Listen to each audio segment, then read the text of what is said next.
Hello, I'm Alex Mansfield, the host of Manny Talks Shooting, and welcome to another episode. This is the shooting podcast where I talk to individuals all across the shooting industry. We'll talk competition, self-defense, concealed carry. If you like this content, check out our YouTube channel, Manny Talks Shooting. And without further ado, let's get to this episode. Manny Talks Shooting is proudly presented to you by D2 Custom Guns. Did you know that Phil the Groundhog isn't the only thing Puxatawny, Pennsylvania is famous for? That's right, D2 Custom Guns, the home of Dan Heizenreiter and one of the best, fabulous 2011 builders in the country. So make sure you guys go check him out, D2 Custom, anywhere you can see him on the social media, Facebook, Instagram, go check him out. If you see myself, Patches Reader, anyone with the D2 Custom Guns, make sure you go check him out, and you will thank me later. Now, let's get on to the show. Welcome, everybody. Welcome back to another installment of Manny Talks Shooting, the shooting podcast on the internet, because that's how you absorb content on the days. It's on your phone. It's on the computer. It's not on the TV anymore. You might stream things there, but you don't really watch your television anyway. So without further ado, I got to tell you that this show is proudly presented to you by D2 Custom Guns. Check them out, d2customguns.com. Get a hold of Dan. Order a custom gun. It's right. It's perfect time right now. It's the off season. You don't have to worry about it. It'll be done before the season gets here. But without further ado, let me introduce you today to the guest of the show, a multi-time national champion and a world champion, Miss Justine Williams. Hi, everyone. Thank you, Justine, for accepting my invitation to come on the show. I think it'll be a good conversation, and it'll be a little bit different for me because we're not starting exactly at the beginning of your shooting history, but it'll be interesting, and I think everyone will enjoy it. I'm excited. This is gonna be fun. It will be. So, as I say, it's a little weird for me because I have to change my own pace because I always ask everyone the same question. But for the few people who don't know you, who are you? Who is Justine Williams? Well, my name is Justine Williams. I'm 20 years old. I've been in the practical shooting world now for 11 years. So over half my life, I've been competitive shooting. So it's been a journey. I don't really remember a time before that, but through the 11 years, I've shot a lot of nationals, some world shoots, lots of area matches, and I've done pretty well for myself. So that's me. So in total, how many national championships do you have that were on your wall? I literally hate when people ask me that because this sounds bad, but I don't know anymore. I would say probably, if not 30, like pretty darn close to 30 nationals. So like titles. Because you could think at least three per. We had roughly three nationals a year, and if you claim one in each division, that adds up. Even pretty simple math right there. I think there was a year where I won like 6 titles or something like that, crazy, because it was IBSIC, it was USPSA, it was 3-gun. It was a lot. Yeah, back when it was, you're more busy probably now than you were then, but yes. but so 11 years in the shooting sports. As you said, you probably don't remember a time that you weren't in the shooting sports. But with that, you've dedicated your life to this. As everyone's seen you on social media, you've moved away from, what was it? St. George, right? Was where you were based out of? Yep. I was born and raised in St. George, Utah. So with that, you're on your own, you're developing as, a young being, a young adult. Is there a little bit of like nervousness of like, kind of truly being out on your own now? Yes. There's a little bit of nervousness, I would say. I definitely, growing up, I always was with someone. I truly don't remember a time ever being like alone. Like there was always someone else in the house, or I was always traveling with someone, whether it was my sister, my parents, my coach. Um, so this is like the first time in my life truly being alone. And like I had made the decision because that was like one of my biggest fears, was like being alone. And so I was like, you gotta snap that like right in the butt, like get that, you gotta get over with that real quick. Especially I travel so much for my job. So I was like, okay, I'm gonna do this, and now I'm alone. Actually, I take that back. I got my apartment on a Wednesday, and I rescued my dog that same Wednesday. So I guess technically I'm not alone. I have a dog, but like human wise, I'm alone. Right. Yeah. So what spurred you to get an apartment and get a dog on the same day? So I was looking at the apartment for a while, just looking around, finding the best area, like close to my friends, my boyfriend and stuff. But I also don't remember a time that I didn't have a dog. I love dogs. I've always loved dogs. My best friends are dogs. And just like as a safety thing, I'm a female, young. I'm like, a dog is just like something great to have when you're living alone. She's just like my little protector, and she's great. So I got really lucky with her for sure. So how is training going so far? Good. She's doing good. She was very shy at first. So when I had got her, the trainer, the rescue place where I got her at, they said that one, they had recommended that I have another dog in the house. And I told them, I was like, well, I'm not getting two. So she's gonna have to deal with one. And then I sat on the floor and it took me about 20 minutes for her to actually approach me. I had hot dogs, squeaky toys, tennis balls, like anything you could think of to get her attention, and she wouldn't come. And then finally, 20 minutes in, she finally kind of like slowly came up to me, and I was like, absolutely, you are me in dog form. So I took her home that night and I have loved her ever since. Yeah. Now, what is she about? What, a year and a half, almost 2 years, maybe? So they say she's around a year and 7 months. So right now she's about a year and 9 months, almost 2 years. Hmm. So yeah, she's still pretty puppy. Yeah. Well, the nice thing is you don't have to go through like the super young puppy phase of like the 8 to 12 week range of Yeah. where are you gonna piss on the floor now? Yep. So. All of my dogs I've had Mhm. that. So I got like Mhm. I had a German short hair all growing up. I had a Docker, which is a Cocker Spaniel and Dachshund mix, and then I had another German short hair, and we all got them around the 8 to 12 weeks. And so it was interesting. Like it took me about 2 days to potty train her for an apartment, and now it's Mhm. done. I'm like, oh, this is so much easier.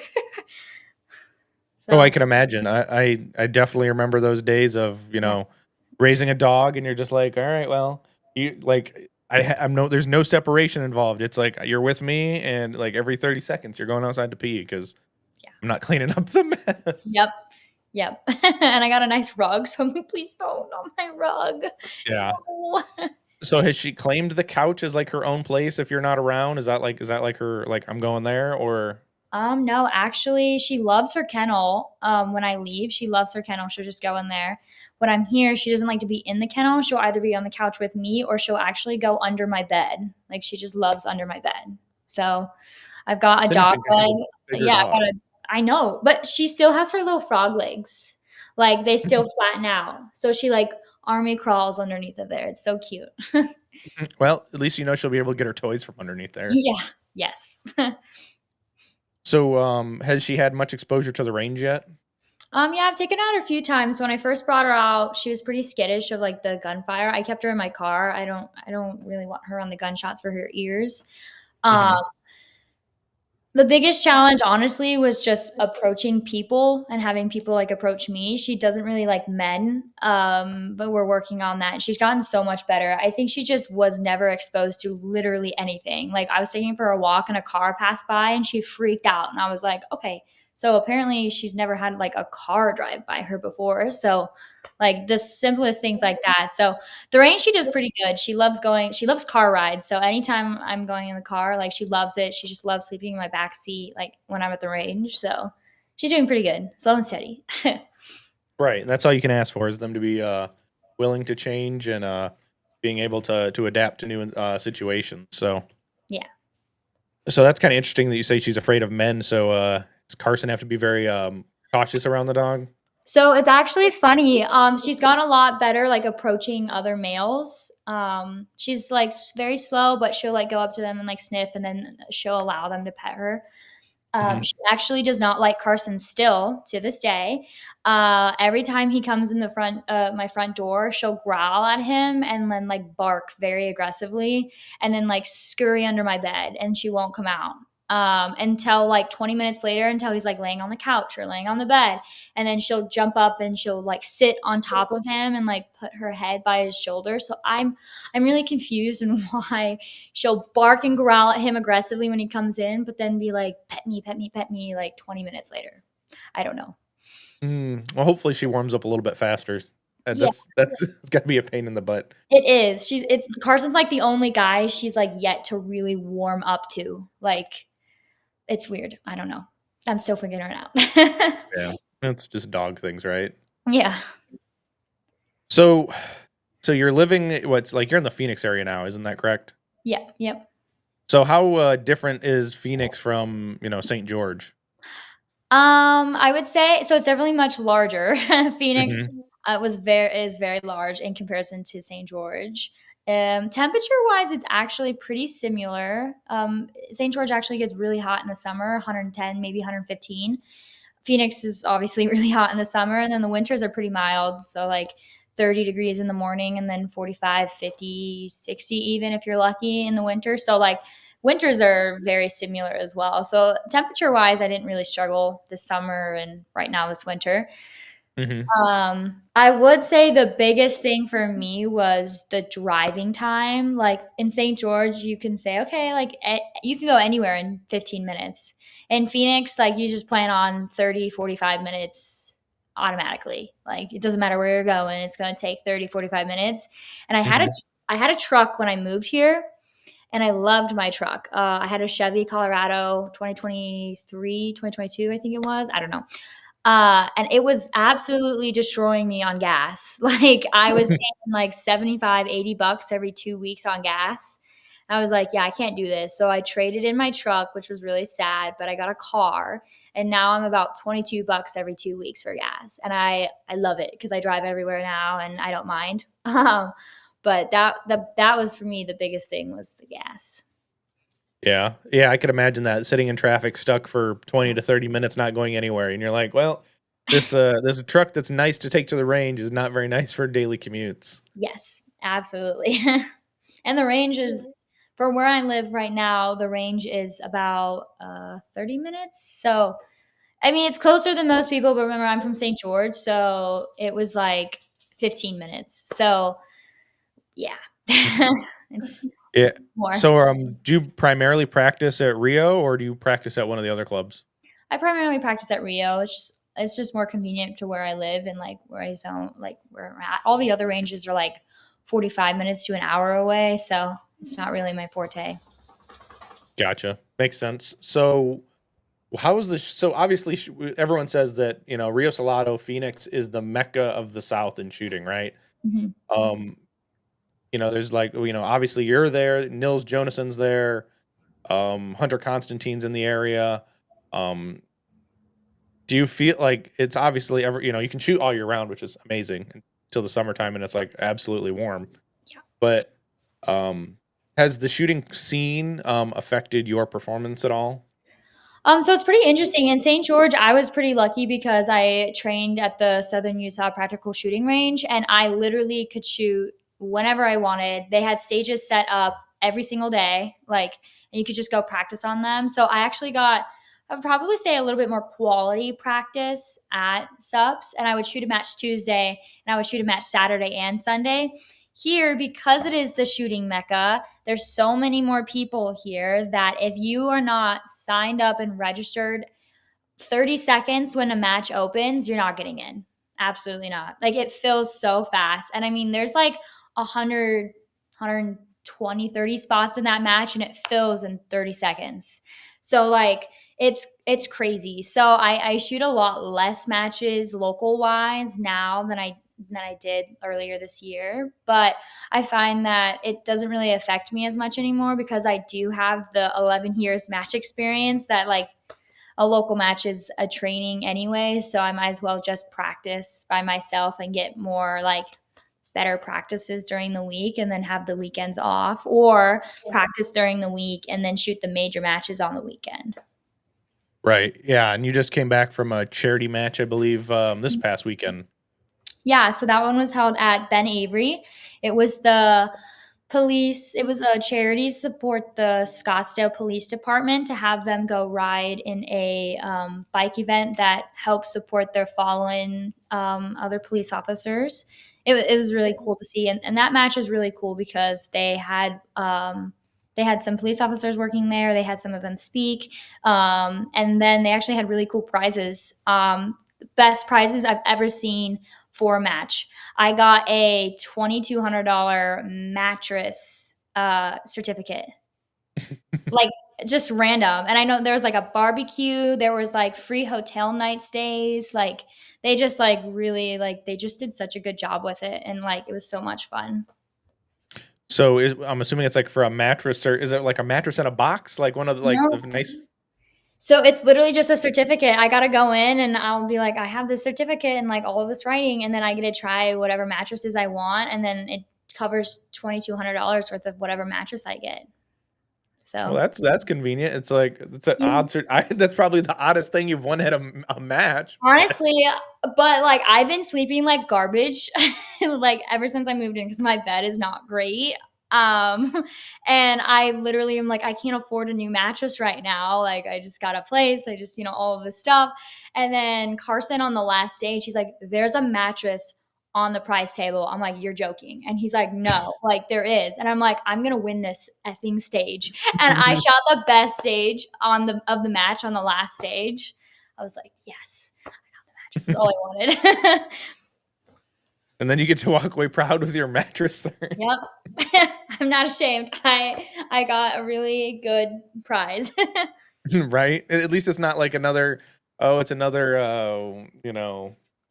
Mag loader or something that you're like, Foil. oh great, I'll throw it in the drawer with the rest of them, or Yeah. just mail it back to mom and dad. Be like, just hold on to this. I don't need it, Yep. but I Exactly. don't have room for it, so I can't have it here. Yeah. So that was a great match. hmm So, so obviously, World Shoots in 5 months, 4 months. It's in Yeah. May time, like PCC Yeah. World Shoots in May. It is Um, um gosh, I think we leave on like the 17th of May or something. I would have to look. mhm. Yeah. Are you at all? Are you going to dive into PCC at this point? Or are you still going to work on pistol stuff and then change in a couple months? No, so my plan is to go to PCC right after SHOT Show. I have like a single stack match I'm shooting for Western States. Just it's local and I'm just hmm cool, So, but I will be going PCC full time until after World Shoot. I was going to shoot PCC at that charity match up until the Friday before, until I read the rules and I was like, oh, they actually are not allowing PCC at this match. So then I had to scramble for my pistol stuff because I was planning on shooting PCC at it. I hadn't shot my hmm pistol since PCSL Nationals last year. It was fun, but I definitely full dive into PCC 99% of the time. Yeah. Gotcha. Yeah. And for you, this is a proud accomplishment. You're the first ever lady to be on a overall IPSC World Shoot team. How does that feel? I mean, you had to fight at PCC Nationals to secure yourself. How did that feel? Yeah, so this is a goal I've been working for since I think 2020. But to be honest with you, my goal was really just to make the ladies team at first because 2020 was actually my first PCC Nationals. So I really had no expectations going into it. I knew that there was going to be a PCC Worlds, and obviously, like I want to be on a team. And then on that match, I took I think ninth overall, and I was like, oh, wait, I'm actually kind of good at this. And then 2021, I took 10th, and I was like, hey, I think like I pretty much like ladies secured. hmm Not even thinking about the overall team until 2022 when I took second overall, and I was like, wait, could I actually do this? Like, then I was like, well, kind of a fluke, like second overall. That's kind of crazy. Never been done before, right? Going into 2023, I took third. It was kind of more of I wanted to prove to myself that's like, hey, like it wasn't a fluke, right? Prove to everyone else, like, hey, I just didn't get lucky. Like, I actually can shoot really good. And then Max Grandis had done the math, and he said, if you can hold off Tom Castro at 2024 Nationals, you've secured your spot. And so I didn't have to have my best performance at this match. It literally was just to like basically keep an eye on Tom. I think hmm we shoot on the super squad, all of us, so we can keep an eye on each other, right? So it was literally just to keep an eye on Tom, and Tom shot absolutely lights out the first and second day. I was like, dang, like he's like crushing it. And then unfortunately, his third day went a little bit downhill, which kind of gave me the advantage, obviously. And then I ended up securing the spot, but it was definitely a roller coaster of emotions. Like, okay, if you don't make the men's team, like it's okay. Like you still made the ladies team, great accomplishment, first time ever. like for the PCC Worlds, having a ladies team and everything. So that's okay. But then I made the men's team, and I was kind of honestly, I was kind of like shocked. Like I had like zero emotions until I got the absolute confirm from USPSA, because I didn't want to like celebrate too early, because that would be really sad. If I like celebrated and then I didn't actually make the team. So I like had zero emotions sort of until I was 100% confirmed, and then I was like, oh my gosh. Yeah, you just like most people with their classifications, they do some the wrong rounding, and then they find out, oh, I didn't get my bump. That'd be just like it. Oh, I didn't do my math right, and I'm not the overall team. Yeah, it just hurts a little bit more because you're like, dang it. Yes, it does. Yeah, it definitely would hurt. Yeah. Um, so so if you were gonna talk about any of those nationals in PCC, which are you most proud of that second place finish nationals? So to be honest with you, I would be most proud of the third place finish, because after shooting the second place finish, I actually had what most people don't know is I actually had a very poor second day performance. My second day was probably some of the worst shooting I've done PCC at that moment in time in a long time. It was so bad. I'm not even ashamed to share this anymore. It was so bad. I ran dry on a stage and I had to do a standing reload with a PCC. Like it was really bad. Um, so like the second place kind of game came to a shock to me. And so the third place was kind of like proving to myself that like I could do it again, you know, and like show everyone else that like, okay, everyone else just didn't shoot poorly that year and I just did okay. Like, no, like I could do this. Right. So that was Mhm. probably the third place finish I was most proud of, because I was like, yes. So you ran dry on was this like a full field? This has had to have been like a full Yes. field course, right? So It was what you're pro 32 round field course at PCC Nationals. I don't remember what stage it was. And there's like not even a lighting issue. Like sometimes it was in Alabama, and sometimes if you shoot in like the afternoon, the sun can get really bad. It wasn't even during a bad lighting. I just was just going bonkers, and I was trying to go way too fast for my skill. And it was bad. It was really bad. Mhm. So Well, yeah, that's where the one part where it's like, yeah, I guess I can't use this whole super long magazine. yeah. And then someone was like, "Did you load your mag up all the way?" And I was like, "I did. So please don't rub it in." Like I definitely Oh, that just rubs it in even worse. Like, yeah, did you do that? Did you yeah. load it? Yeah, yeah. Because it's okay. Just blame Carson. He didn't fill it, right? Totally. I actually Yeah. I don't let him load my mags, because if something does happen, I know myself and I'll be like, "This is why I can't trust you," like blah blah blah blah. So I just do it all for myself, because like I can't like put that on him for anything. He does load my ammo though for Hmm. majors. So if I do have problems, I'm like, "Carson, are you even paying attention?" But I never have problem at majors, so it's not a problem at all. So, yeah. So you probably obviously have no room in your apartment to load ammunition. So. No. So it's at Carson has like a loading gun garage thingy or whatever. So like all the presses are set up over there. I have like a gun room or whatever, but it's not enough to have like tumblers and presses and bullets and all of that. So it's a little simple thing. So you said Carson loads your major match ammo. So do you just buy your practice ammo? Nope. He also loads my practice ammo. Oh, okay. So if He's anything goes so wrong, it's all sweet. Carson's fault. Yeah, he's super sweet. He does all of it because he knows, like, this is how I hate loading ammo. Like, I would rather do any chore, Hmm.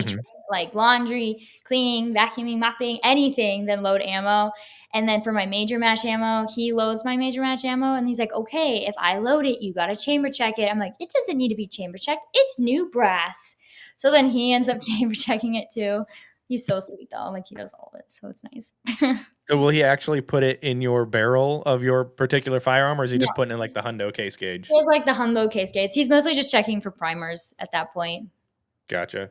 Yeah, Yeah. because your firing pin on your PCC should push in any high primer, so it should go smack. Yeah, it should. Sometimes they get sideways though. Oh, Yeah. I think that's an operator error. That's on him. Yeah. Yeah, probably. Yeah. So let me pull up my list of questions because I did have to look up that your third place PCC finish because I'm like I couldn't remember the third place, but Mhm. it was the year after the second place. But so you're You just came off of PCSL Two Gun Nationals. Yep. How was that match at Prairie Fire? It was so great. Like, it was such a fun match. It was definitely, it's hard because most of us who do this full time, like pro shooting, Mhm.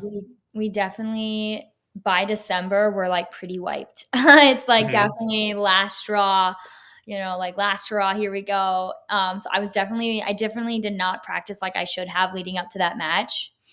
But it was a very fun match, yet super technical. Like, you definitely could not, like, they were long, big stages that required 100% focus through the entire thing. Like, it was definitely Max did an excellent job putting it on for like new shooters and also very advanced shooters. So like props to him, and it was a really great match, like all the way.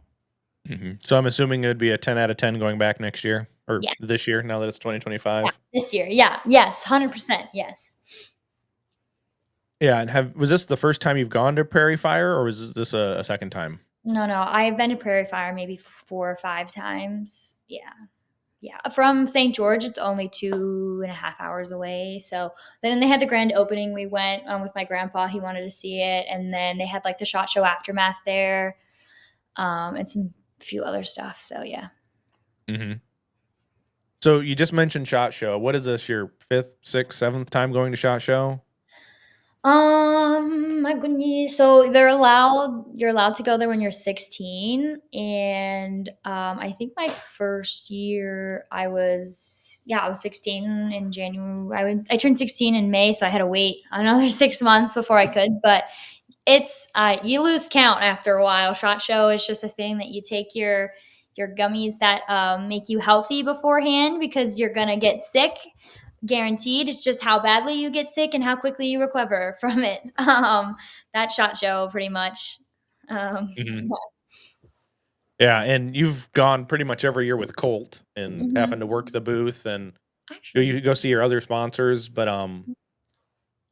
that's coming up in about 10 or so more days? yeah, yep, it's coming up fast, very fast. Yes, Now, that's just in Vegas, so that's relatively a close trip for you, so, I think it's like a some 4 hour drive.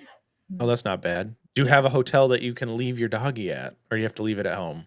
No. So I could technically take her with me, because I did get her service. She's a service dog technically, but because she's still pretty skittish of guys, and I don't want to have to walk all the way from the show to the hotel room to let her out and like come back. And I feel like it's kind of mean just to like lock her up in the room all day. So I'm gonna leave her here, and then Carson's not going to SHOT Show this year. He's staying back. He has to work, so he'll just watch her, and hopefully all limbs are still there when I come back. Right. Yeah, you would hate to be like, you get the Oh phone no. call, I'm missing an arm." Yeah. You're Yeah, it should be fine. Yeah, it's just my reloading arm. We're SOL. Yeah. Oh no, I gotta do Yeah. it. Um, are you looking forward to, SHOT Show at all? Anything particular?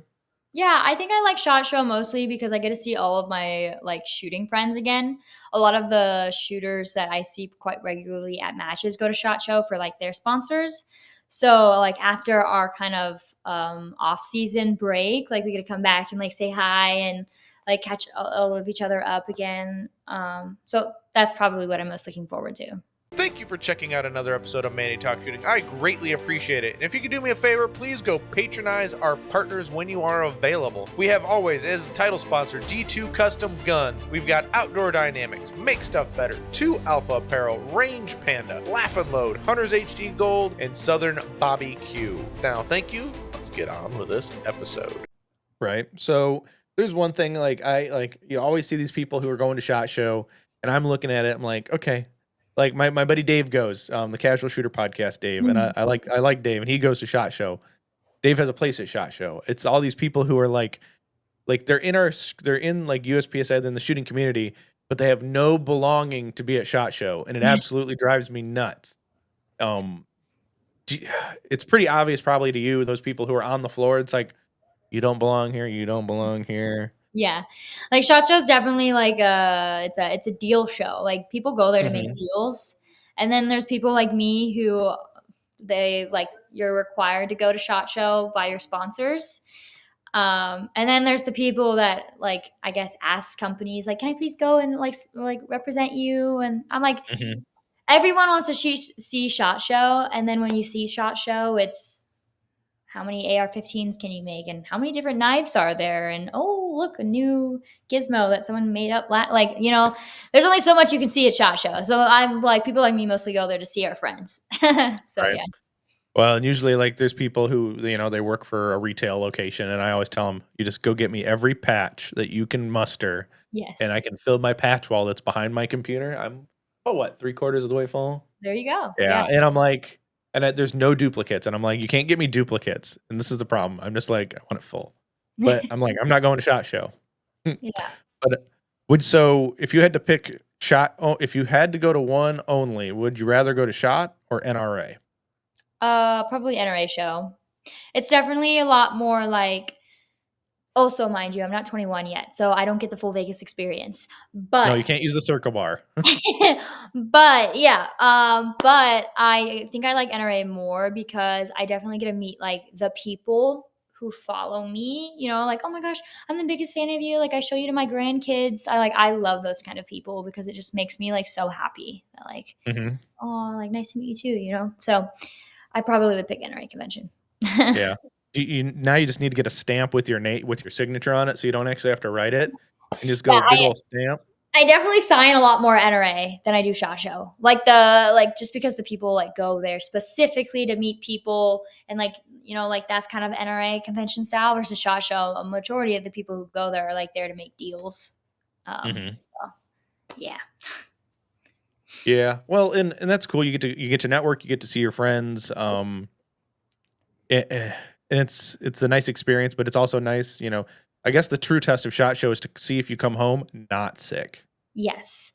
I am so like, did you put hand sanitizer on? Put hand sanitizer on. Like when my boyfriend went last year, I was like, give me your hands. Like hand sanitizing. Like I hate being sick.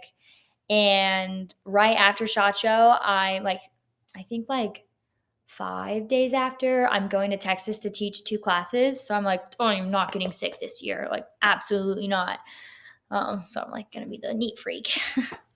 Hey, nothing wrong with that, like, if you have 2 classes in Texas, that's real money on the table. You don't wanna be sick and, like, have to cancel, or you don't wanna give the customers a Yeah, bad experience because you're a little under the weather. yeah. Or get them You don't wanna sick. get Yeah, that'd be yeah. I mean, we roam around in dirt pits. I mean, so luckily, like, our lead levels are higher, and hopefully our resistance to germs are a little bit better, but yeah, I definitely wouldn't wanna be on the range teaching for, 10 hours a day at least for 4 days straight and not feel very well? Yes. So, if not mistaken, you started your own firearms business training company, what, last year or the year before?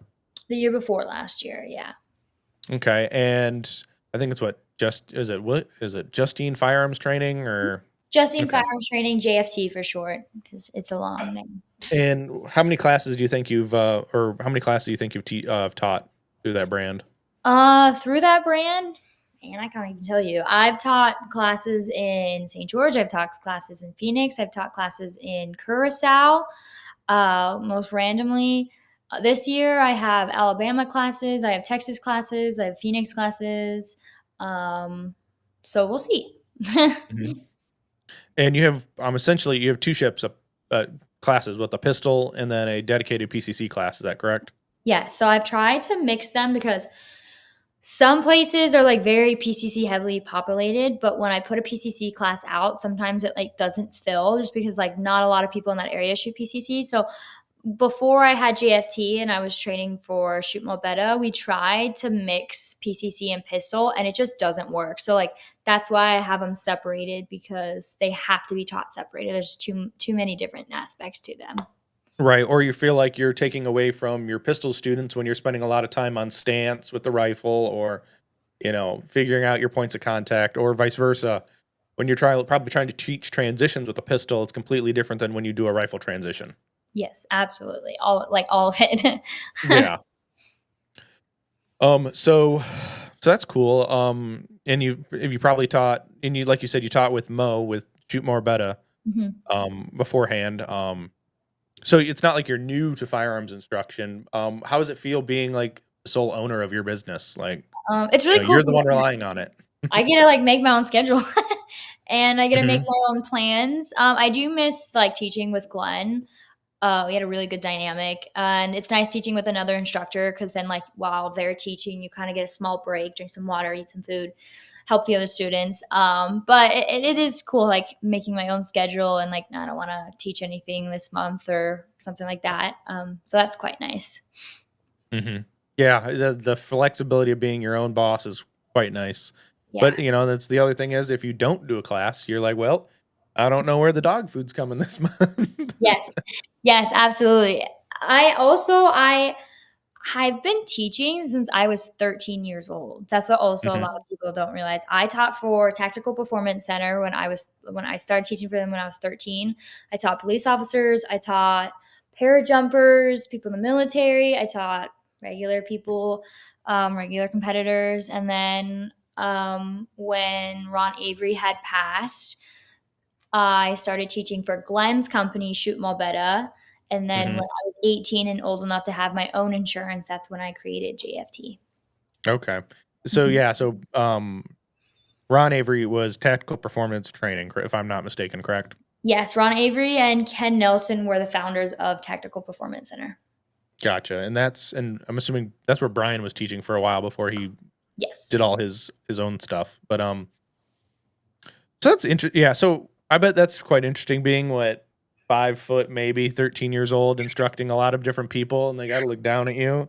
Yeah, Um it definitely taught me like how to be confident and like I'm here for a reason Mhm, because being a 13-year-old girl, being probably less than 5 foot, I was probably like 4'11", teaching like these big, strong, like military dudes or these big police officers. Like there were multiple times where TPC got complaints at the beginning of the class saying, I didn't just pay you X amount of money to be taught by a 13-year-old girl.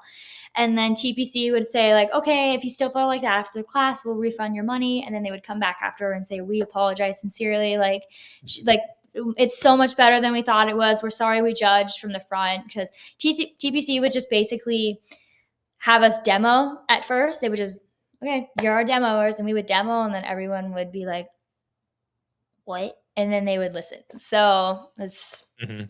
yeah, yeah. Yeah, that's definitely gotta be, ego busting for a lot of those military people, like, "I got outshot by a 13-year-old, not even 5-foot child." Yes. Yeah, probably. Right? So, it was you said you started teaching at 13, obviously your sister was there too, I'm assuming, correct? Yes. So, in the last couple years, I mean, obviously Jaleesa is a little older than you. You kind of have separated yourselves. You're no longer, I feel, the Williams sisters, right? You are Justine and you are Jaleese. Well, Yeah. you're not Jaleese, you're Justine, obviously, but you get what I'm saying. But uh, do you miss your sister a little bit, like on the daily? A little bit. I would say definitely like we used to have like such a good time like practicing with Glenn and just like random like going to the mall or getting food or stuff like that. Miss like that kind of stuff. I still see her a lot at matches, see her at like close. Actually, I think she's actually coming here next week. I need to text her about that actually. I think there's some match or something she's coming to. But yeah, like there's some still missing parts of it. And then on the flip side of that, it's also really nice to be like known for your own self. Hmm. 'Cause we've definitely gone kind of two different ways in like the shooting sports. I mean, we're kind of doing the same thing, but we're definitely two separate people now. And you can tell we're like definitely not twins, what everyone used to call us twins. You definitely don't need to look at us and be like, are you twins? Like you definitely know we're not twins. So that's kind of nice as well. Right, because she's what, for sure 1 year older than you, correct? Yeah, she's 15 months older than me. Okay, yeah, that's what I thought. I couldn't remember if it was 1 full year or two. Yeah, pretty close. Which I can understand people who think you're twins. Absolutely. It was kind of my mom's fault though, because she would dress us up both in pink on the range. And I'm like, obviously, we're going to look like twins if you match our outfits. And then we started doing green and blue. And then that was a little bit better, but we still like, we had the same clothes, but they were green and blue. So it was still very like twinsy vibes. So I get Mhm. that. Right. So you bring it up, right? And I remember back in the day, everything was decked out in green. I think even your rig is still decked out in green because Green is the best color. I'm not gonna lie. Yeah. Green's the best color. Yeah, so I fell away from green a little bit. I had green for the longest time, and then I got to the point where I just wanted my gear to work. I said, "I don't Mhm. care what color it is, you just make it work, and then that'll do." And now I'm kinda getting a little bit more back to the green, but, like, a little more subtle, like, like cutesy sage green, I don't know. But, Yeah. we're slowly getting back, yeah. Yeah, you just gotta tell Howitzer they gotta make the Viscusi leggings in green or something. I mean, Oh, you no, I'm never. good with black. Black is good. Black hides Yeah. stains, oil, dirt, like, it does really good job. Yeah, oh, yeah, I definitely you definitely don't wanna be like, "What'd you get on yourself?" Like, it's the people who go to lunch and you're like, "What did you eat?" It's Yeah. literally all over you. Yep. It's like, Black hides I everything, yeah. yeah, nothing wrong with that too. But so this will be so you didn't go to Handgun World Shoot, the last Handgun World Shoot, correct? You had to back out. So your That's first one was shotgun? yes. So it was shotgun, rifle, now PCC. Mhm. Are you gonna qualify for handgun have you qualified for Handgun World Um, Shoot this year? what can I say on this? So I've shot all the qualifiers. I've won how do I sound? Like, not like a crappy person. Um, I've shot all of the qualifiers for Handgun World Shoot, so I shot all 4, and I won every single one of those qualifiers in production optics lady or carry optics lady, so Mhm. I believe I've qualified, but again, there's nothing official until USPSA comes out with the numbers and the official invite. Gotcha. So that'll be interesting. So you're planning, long as everything sets out, long as everything gets settled out, you're going to both this year. Yes, we're gonna check South Africa. So obviously PCC is, I don't know. Are you more excited for PCC or handgun? PCC for sure. Well, I feel like I have more to prove and lose at PCC, because of the whole female on the men's overall team or whatever. Hmm. However, what most people don't know, I've lost out on 2 handgun world shoots. I lost out in 2017 France because we couldn't figure out the qualifications for it. Like, my parents and us, like, we just, like, no one would tell us what the qualifications were, and we couldn't figure it out. It was very secret back then. Hmm. But and then I lost out in Thailand for the handgun world shoot because when we had originally, they were like yes or no. COVID had happened, and they were requiring COVID vaccines or a 2-week quarantine, and we weren't getting the vaccines, and my parents couldn't take 2 weeks off of work, so that's when we had to pull our spots. And then unfortunately, they had pulled all of the restrictions after we had pulled out, that were required. So we had missed out on that one, unfortunately. I feel like, though, it was kind of a blessing in disguise because shotgun was my first world shoot for IPSC. And I feel like I experienced so much at shotgun that I am so happy shotgun was my first, because I'm not really known as a shotgun shooter. So I didn't really have anything to prove or lose at that match. So it was just a whole experience and just learning everything. And so rifle definitely went much smoother, and PCC will go even smoother, hopefully. And then pistol, it should be much smoother as well. Right. So, like in the States and other countries, PCC, well, probably just in the States, because PCC typically is its own separate match in relations to IPSC. Do you feel like Rifle World Shoot kind of is going to prepare you for PCC because, PCC is completely different in IPSC than handgun? Yeah, so I definitely feel like I got a little bit better with my rifle manipulations after Rifle World Shoot. I would say that the way that Rifle World Shoot prepared me for PCC, it's going to be that I know what I need to practice more of. So I know, obviously, my strengths is I'm really good at going really fast, and I'm really good at, like, doing that specifically, that part. But again, there's never been a PCC World Shoot before, so we don't actually know what is going to happen. You can obviously talk to the match directors, and they've released some stuff saying, like, this is what it's sort of going to be like. There was a Czech Nationals at the PCC World Shoot range that we watched the stages, and we're like, okay, this is what it's going to be like. So I definitely know exactly what I need to practice. I think that's what maybe rifle helped me with, was I was not more confident than I should have been. I just didn't know You just don't know what you Mhm. don't know, right? So PCC, I definitely know. I'm like, oh no, they actually can do that. Like they actually can put a 6-inch target at 100 yards and be like, you can't hit it, you can't hit it, right? So Mhm. I definitely feel like I'm going to practice way harder than I think it's going to be. So then maybe I'll be a little bit more prepared for the PCC rules. Right. So, knowing what you know now after shooting Rifle World Shoot, are you gonna change your PCC setup at all? TBD on that. I don't actually know. Currently, I actually really love the way my PCC set up. I've run it the exact same way for 5 years, 5 years now. So I literally have not. The only thing I've changed is the trigger, like literally the exact same way. There's some few things that we're looking at, just because I'm looking at it, but I don't know if I'm going to change anything on that. So I won't give you an answer on that. Gotcha. No problem with that.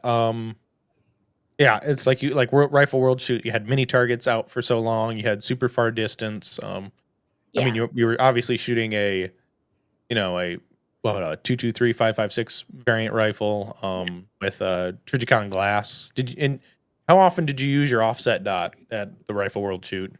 We actually used a lot more than you would think. So I guess last year's Rifle World Shoot, there was actually a lot more close in shooting than there had been in years past. So I think I used my offset dot on all but maybe two stages. Like I used it quite a bit. Mind you, because I shoot PCC so much, I'm so confident with my side dot and just like a red dot that I would rather just turn the gun to the side instead of trying to shoot like I would just rather use a red dot at like a 30-yard target than it was to like be a 2x power of my scope because I'm not used to seeing that. I'm used to aiming at a 30-yard target with a red dot. So I use my red dot a lot more than anyone on my team and definitely anyone on the Finland team. Um, but you never know. It changes varying year to year with each country. Right. Yeah. So then you have to prepare for the what the cut the check is going to be preparing you for, which you watched match video of that, Yeah. so you have an idea. Yeah. So Oh, sorry, go ahead. no, you go right ahead. Someone had said that I don't know, I think this was max, like the max distance that they're gonna push at is 80 meters, which is about equivalent to like we just roughly estimated about 100 yards. Hmm. So we're gonna be practicing a lot of stuff at 100 yards. I'm probably gonna be practicing swingers at like 70 yards, which is crazy, but also it's crazy, so they might do it, So it's just like just everything. Right. Well, and you're also having people who are shooting mini rifle, which is 22 variants, which is that's a lot of effort to shoot a 22 at 100 yards Yeah. on a swinger on a very small plate, or even paper for that matter. Yeah, I'm So not quite that'll sure be how they're gonna interesting. do it. I'm not quite sure they're gonna do it. Like, are we gonna have steel? Are they gonna not have the mini rifle shoot the steel? I'm just not sure, but Hmm. they'll figure it out. Yeah. Well, luckily you're not shooting mini rifle. You're shooting nine That's not up millimeter. to me. So speaking of 9 millimeter, when you go to a world shoot, are you able to take all the ammo you have, or are you kind of stuck at their mercy and have to buy match ammo? No, so there's a few different options you can do. One, you can ship it yourself, but you have to Hmm. ship it about 3 months in advance because if it gets lost, it doesn't make it. Then you have enough time to ship a whole nother set. So you can ship it. Two, you can buy match ammo over there, which most of us in the US don't do, but actually a lot of countries do that. In fact, a lot of countries also rent guns. Um, Hmm. which is crazy to me. but and then two, if you have enough people in the world shoot group, we call a mule. So if you have a mule coming with you, you can also have them bring ammo. So like for example, for me, I Carson and his mom and dad are going with me. Like we're kind of making it like a whole vacation. So I have 4 people that can in total that take ammo. So I definitely can take enough. Um, so it's up to you. If you have enough mules, then you can do it that way, or you can ship it. Like I know AJ Anthony for Rifle World Show, he shipped his ammo like 3 months in advance, and it made it so it was all good. But there's Hmm. there's a few different options you can do. Right. So at least that's good. You have mules to take more ammo with you, so you don't have to be like SOL. Because I know that could be a major problem, especially for someone like at the handgun world shoot. They run out of 9 major, and you're like, I don't know how this is going to shoot out of my gun, but we'll make it work.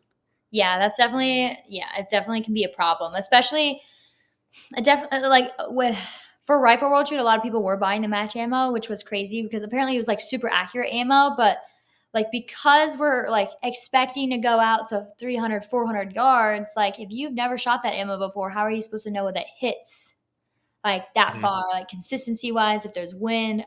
It gives me anxiety. I don't know. I couldn't do it. Right. Well, and you as a team were able to go and find a range to check zero and all that when you got to for the Rifle World shoot.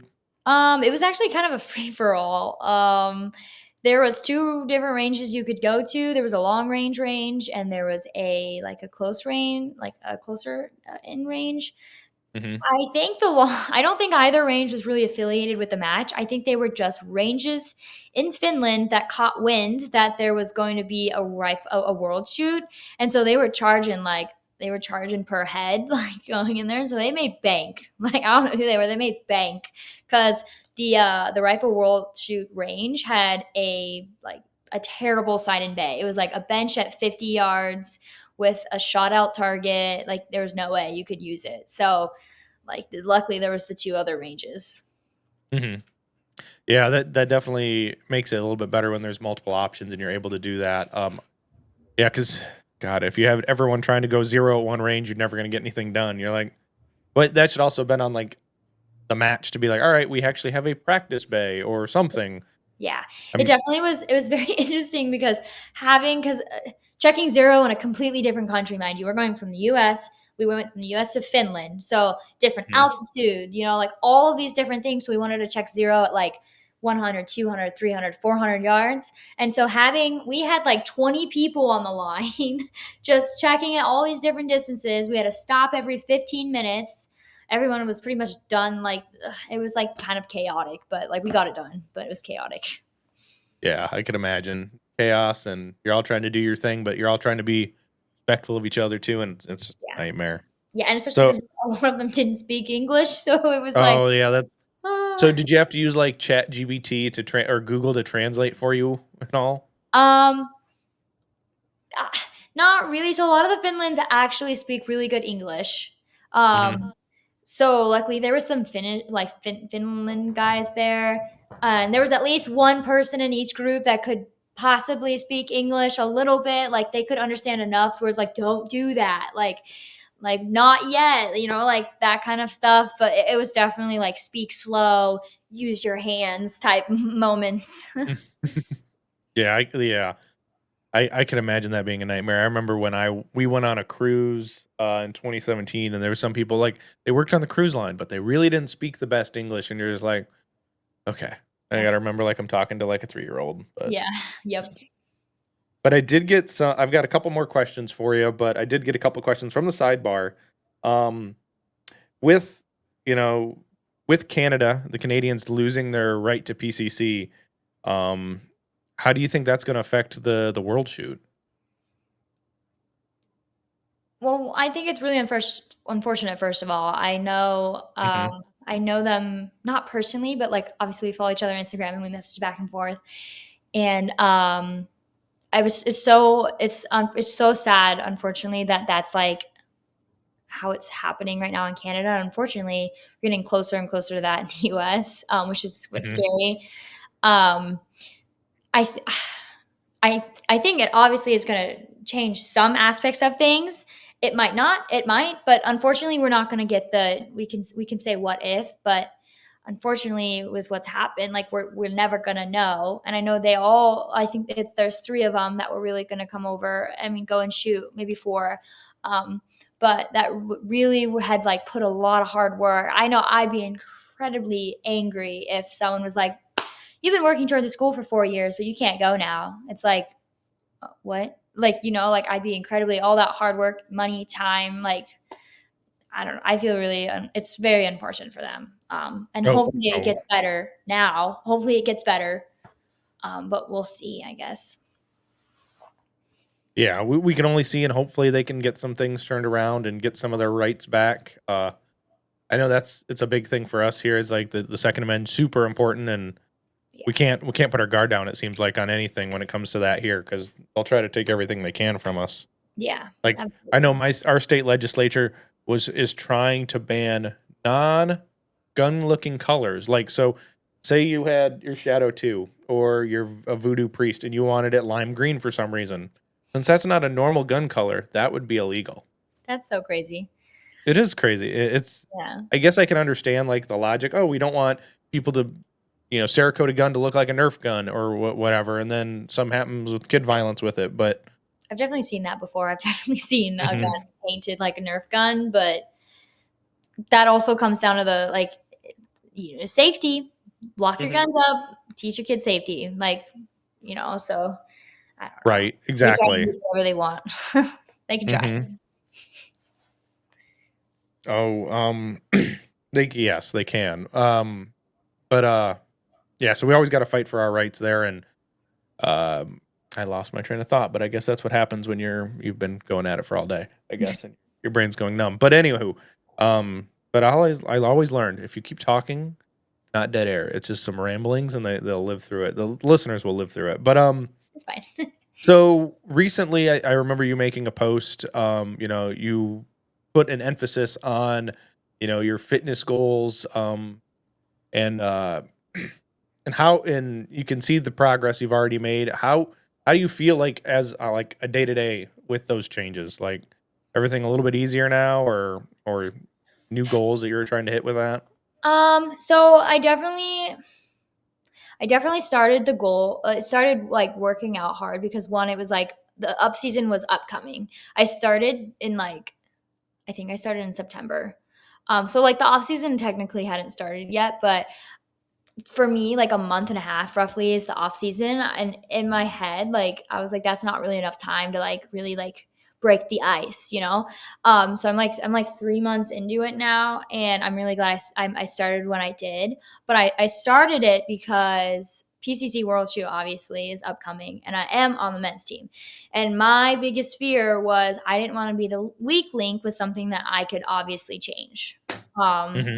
so like obviously I'm super successful how I was there was that, but obviously like I could get better, right? So um Linda Turnbull and Jessica Morrow both go to a gym called MDE, and they had been asking me to go to MDE for like the longest time. Like they asked me when I moved in April. They were like, please come with us to MDE. And so I went, and I got my butt kicked. Like I could not walk for 3 days. Like it was really bad. And it like scared me. I was like, I can't do this right now. I have major matches back to back to back. I don't have enough time to like not be sore anymore. So I put them off, and then finally in September-ish, maybe November for like the gym part of it, I was like, okay, I'm ready. And so I went, and it was hard. Like it was very hard. I'd been shooting for at that point like 10 years, and like at that point shooting became it's kind of easy now. Like I can pick up a gun and be like pretty decent with it. But I really had never been like a hardcore gym rat because like that's a lot of work. Are you kidding me? Like being sore and tired like all the time sucks. Like my arms are really sore today from arm day this morning, but I definitely have like obviously I've seen a big improvement. I think I'm down 30 pounds now, and I'm a lot stronger than I was. And our next biggest goal is to get me quicker on my feet for like agility. So we've been doing a lot of strength training, trying to just get me stronger, and now we're going to be trying to get my feet faster. So it's a whole process, but like I'm so happy I did it. Like the hardest step was just doing it for the first week because I was so sore I couldn't walk. The diet for me was actually like harder because if I'm going with someone to the gym, I go to the gym with Linda Monday through Friday every morning at 8. Like we go and we do it, and that's easy because someone else is like kind of keeping me accountable. So it's like okay, but for me, like the diet was really hard because like I went from eating whatever I want whenever I wanted to restricting to about 1,200 calories a day. I had to cut up to like 120 grams of protein, and I had to cut back my fat, my calories, and the carbs. And that was super incredibly difficult for me. But it honestly now it's kind of just like a lifestyle change. It's like, do you really want to eat that pizza? Because like that's like your whole limit for the day. And you're like, no. don't. So and like it's kind of like that now. So it's much easier now. I still struggle some days, obviously, but I'm also gluten and lactose intolerant, so that truly also does cut out a lot of stuff that I used to love to eat.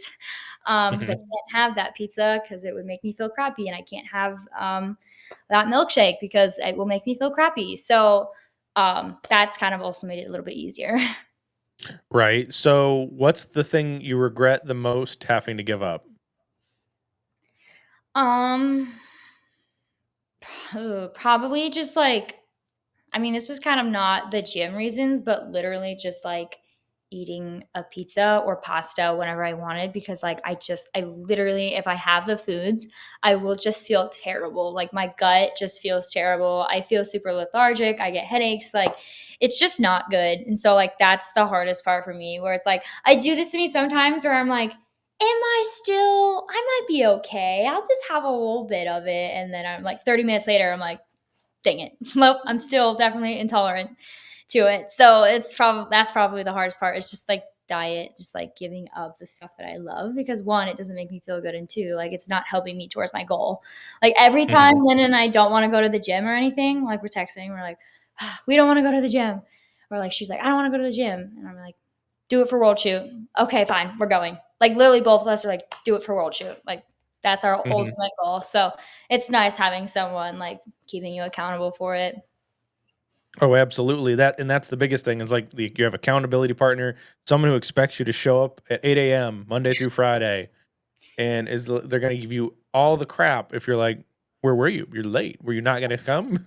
Yeah, exactly. It's like I waited for you. Like this morning, for example, we were supposed to go at 7 because she had some stuff later in the day, but 7's quite early for us. And I woke up at 5:30 because I didn't want to miss it. And I text her, I said, still 7. I didn't get a response till 7:15. And she's like, I think we gotta go at 8. I'm like, you think? You think we gotta go at 8 now? So yeah, it's definitely an accountability thing. We're both definitely trying to work on it. Oh, 100%. Yeah, I used to try to go to the gym at 5 in the morning, and I'm just like, "That's far too early to get up in the morning." Oh, was it? Oh, sorry, 4 o'clock. The sidebar said 4 in the morning. I'm like, "I don't like getting up that early." I'm like, 4 is quite early. Yes. "Yeah, well, when you go to work at 6 in the morning, it's like you gotta fit it in somewhere because it didn't fit in the afternoon." Yeah, that was what we used to go to the gym at 1:30 because again, our jobs are shooting and gym. Like Mhm, that's our jobs. So we used to mhm. try and go 1:30, but then if for some reason that canceled, we didn't want to go at like 5 o'clock at night. So we're like, we just need to do it at 8, get it done in the morning, and then we don't have to worry about it the rest of the day. And it's worked so much better. Right, and MDE's gotta be like a kinda like a CrossFit gym. It's not in like a traditional, like, Gold's Gym where there's all the ellipticals and stuff. So you don't have the New Year's resolution people for the most part. You don't have the people who really shouldn't be at the gym or, like, don't know what they're doing at the gym there to take up your machine space at that time. Yes, definitely. They're definitely like more of a CrossFit powerlifting. They do powerlifting, CrossFit, they do strongman, strong women, and then they do like bikini competitions or whatever. And then there's like a group of like 6 or 7 of us shooters that go in there. Mhm, So it's he knows about it, and so it's nice. mhm. Right, so, which is nice because then he can build his repertoire and, you can keep adding shooters to the list and building that program, you figure out how the kind of the base program works for the first one, and then you kinda implement it to the rest of them.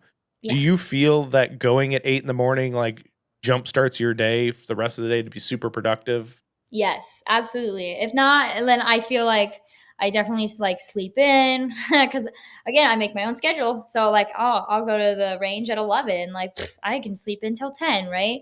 So like, it definitely I have to leave my apartment by 7:30, and so I have to be up by like 6:45. So like, it definitely like jumpstarts my day. Especially living alone now. Like I have to do it. No one is gonna tell me that, hey, you need to get up now. Like, no, you need to get up. Like Right, well, someone else dictates your schedule, and they have 4 legs, and they're like, they "I have to use the do. bathroom." It's Every like morning at like 6 o'clock, this woman wakes up and whines, and I'm like, I don't want to go out. And I'm like, I don't want to clean up like her mess if she makes it. So I'm like, and then when I come in, she's like, "It's food time." So then she's like all excited. I'm like, "Ah." That's like one thing I've never lived in an apartment before with a dog. or an Mhm. apartment at all. But like, and so I'm like, oh, I don't have a doggy door. This kind of sucks. Like, Mhm. Did oh, you have a doggy door growing up then for the dogs? yes. And I have big backyard where they could go play. Yes. Yeah, that's definitely a big change for you. You're like, "Oh, we gotta go in the" do you have stairs or is it an elevator? No, I live on the bottom floor. Oh, there you go, at least that's convenient. Yeah, it is. I didn't want one because I didn't want to pack all my gear up the stairs every single day, but I definitely like take her to the dog park every day to get her exercise. And like, if she's not running, I have to run because then she needs to run to get her exercise. So it's definitely a Mhm. learning curve. Oh, 100%. Oh, and see, she's like, "You're talking about me." I She's just like, need to it's be the attention. mom, it's dinner. Right, yeah, because it is what it there, it's about 6:30 right there. Yeah. Yeah, but, so I guess I'm near my last questions, which is pretty good, so then you can feed your new master, your, your four-legged master, but, um, I'm kinda curious, for you, like, if it's pistol or shot, or PCC, what is your make ready like? Okay, so it's pretty simple. So just simply the make ready when the RO tells you to make ready. It's first, I guess technically I need to ask you, is it IPSC or is it USPSA? Because those are two different make readies. Right, yeah, because you legally, you can't do a You bunch of dry can't, fire. So, yeah, I you guess can. we mostly shoot USPSA, so give me your USPSA version, I Okay. guess. So first, I just step up to the line and they say make ready, and I usually turn to the RO like confirm because you've always heard the horror stories of someone thought they heard make ready and then they get DQ'd because of it. So I'm always like, okay, make ready, and I draw my gun out, make sure it's empty, and then I put it on a target, and then I adjust my dot, and then I'll transition to a few different targets just so I make sure that the dot is just not good for just in case like lighting, hard covers, anything like that. Like the dot's good. And then I go ahead and I load my gun, super easy, holster it, keep the hand on the gun, and then I go through the stage plan one time. I go through the stage plan one time, and then I put my hands in the start position, and that's literally it. I It's about a 30-second make ready. It's pretty quick, pretty choppy. I feel like the only thing different in IPSC is I just put the sight picture on the ground instead of on a target, and I'll just sight picture on the ground here, sight picture on the ground here, just so that it's like two different lighting scenarios, and then that's it. Like I don't try and keep it too long. I know a lot of people think it's your time, but um, I did everything I need to do back there. So there, I just get ready. If I think about it too much, then it just goes downhill, and so I just get it over with. Mhm. Yeah, and it's simple, it keeps everything kosher, and you're not, because at the end of the day, you wanna go home as soon as possible too, you don't wanna be there all day, so it's like the 10-minute make readies on the squad, it's like, "Yeah, we're good. Let's get this Yeah, over with." yeah, yes, absolutely. Right. So I guess we're at my absolute last question. Well, I guess I have two. I can't say it's my last one, but this is the part where I let you guys, the person I bring on, talk about their partners or their sponsors. So this is where you can shout out whoever you got to shout out. Cool. Yeah. So I'm extremely lucky with who I get to work with. My biggest sponsor is obviously Colt Firearms. They're literally like a family. This is my, I believe, sixth year with them. So a very long, like, great relationship with them. I'll be there at the SHOT Show booth. And then my next sponsor is Barry's. I'll just do Barry's Manufacturing. I've been with them since I was 10 years old. I don't know why they were wanting to sponsor me at 10 years old because I was terrible. I was such a terrible shooter. But I guess being 10 and like really cute, and I guess the owner thought I was going places. And so there is great. They're a local company in St. George. And then I'll just shout out Howitzer as well. I recently brought on Howitzer in 2024, and I could not be happier. They're like my favorite. I can't say this, but I am going to say this. They're like my favorite sponsor because Eric and his crew, like Jonathan, like all of them are so much fun. They're just down to like have a good time, and like they make such great stuff. Like I literally don't shoot in anything other than the Howitzer Viscusi leggings and shorts anymore. It's just like so comfortable. And then I have some new products coming out with them upcoming soon.